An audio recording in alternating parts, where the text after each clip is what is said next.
আসসালামু আলাইকুম। প্রিয় দেশবাসী এবং প্রবাসী ভাই বোন, সবার প্রতি রইল আমার অন্তরস্থল থেকে আন্তরিক শুভেচ্ছা এবং অভিনন্দন। আজ আমি আপনাদের সামনে গুরুত্বপূর্ণ একটি কথা তুলে ধরছি। সেই কথাটির শিরোনাম হলো মিথ্যা বলার পরিণাম।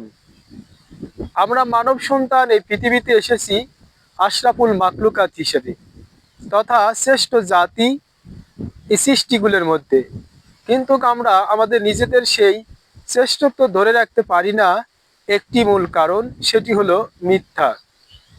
আমরা একে অপরের সাথে মানুষদেরকে, অর্থাৎ আমাদের নিজেদের মধ্যে বিভিন্ন ধরনের কলহ সৃষ্টি করা এবং বিভেদ সৃষ্টি করা এবং একে অপরকে ঘায়েল করাই এই মানব সভ্যতার একটা কৃষ্টি কালচার হিসেবে দাঁড়িয়েছে, যার শিরোনামটাই হলো মিথ্যা বলার মধ্য দিয়ে।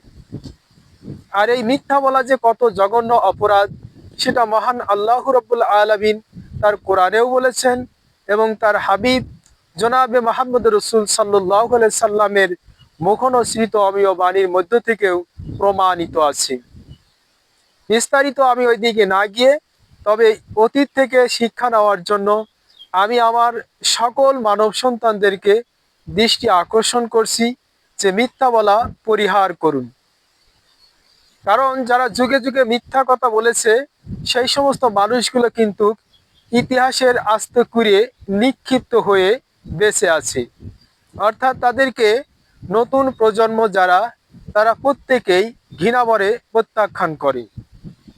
যারা মিথ্যাবাদী, যারা মিথ্যা কথা বলে তাদের সামাজিক এবং রাষ্ট্রীয় জীবন যাপনের মধ্য দিয়ে জুলুম ও নির্যাতন, অত্যাচার এবং মানুষের অধিকার হরণ করে কিছুদিন স্বাচ্ছন্দ্যে এবং সুখে বেঁচে থাকার যে প্রয়াস তারা চালিয়ে গিয়েছে, তারা কিন্তু শেষের দিকে এসে সেই সমস্ত নির্যাতিত এবং নিষ্পেষিত মানুষের হাতেই তাদের করুণ পরিণতির ইতিহাস দেখিয়ে দিয়ে গেছে। তাই আসি, আমরা যেটা সঠিক কথা সেটাই মানুষের কাছে প্রচার করব, আর যে কথাটা মিথ্যা সে কথাটা আমরা তাদের কাছে মিথ্যা দিয়েই প্রমাণ করব। সত্যকে কখনো আমরা মিথ্যা দিয়ে ধামা চাপা বা ঢেকে রাখার চেষ্টা করব না। কারণ যারা সত্যকে মিথ্যা দিয়ে ঢেকে রাখার চেষ্টা করবে, তারা অবশ্যই অতীতকে শিক্ষা নিয়ে দেখতে হবে তাদের পরিণতি একই হবে। তাই আমি সবার প্রতি সবিনয় অনুরোধ করছি, এই পৃথিবীতে আমি আপনি কেউ চিরস্থায়ীভাবে বেঁচে থাকবো না।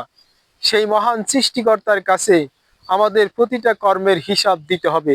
আর সেই হিসাব দেওয়ার আগেই শিক্ষা নিয়ে দুনিয়া থেকে যাই, সত্যের পথে চলি, ন্যায়ের পথে মানুষদেরকে আহ্বান করি এবং ন্যায়বান মানুষদের সাথে সঙ্গ করি বা বন্ধুত্ব করি, তাদেরকে সহযোগিতা করি এবং তাদের থেকে আমরা সহযোগিতা লাভ করি।